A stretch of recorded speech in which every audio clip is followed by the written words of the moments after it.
Tonight I'd like to talk with you about immigration. More than 200... Once you realize you're undocumented, and for those who know it their entire lives, you always live with the fear that immigration is going to come and take your family member. My name is Astrid Silva. I was born in Mexico and I was brought to the United States when I was 4 years old, and I've been living here for over 20 years. Now, tomorrow I'll travel to Las Vegas and meet with some of these students, including a young woman named Astrid Silva.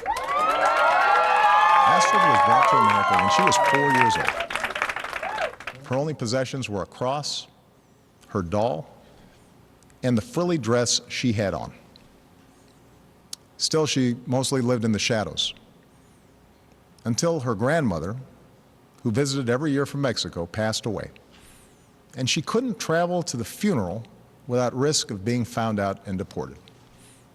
My grandmother passing away was the moment where I just decided that, I couldn't keep hiding, because at that point, you're taught that what you did is wrong. You're taught that your parents wanting a better future for you is wrong.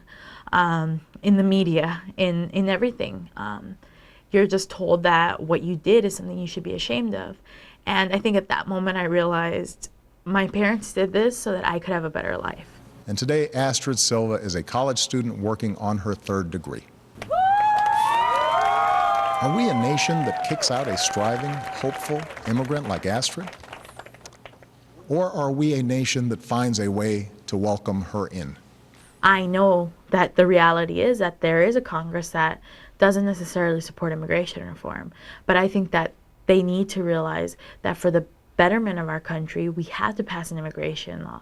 They have to realize that they may be against people coming here without documentation, but they don't know how the system works to where people have to come here. Waiting to come here based on a sibling visa takes up to 14 years. It's just our system has been broken for so long that people like my dad, who were coming here the right way, they're locked out of it because of something that a system that's not structured correctly.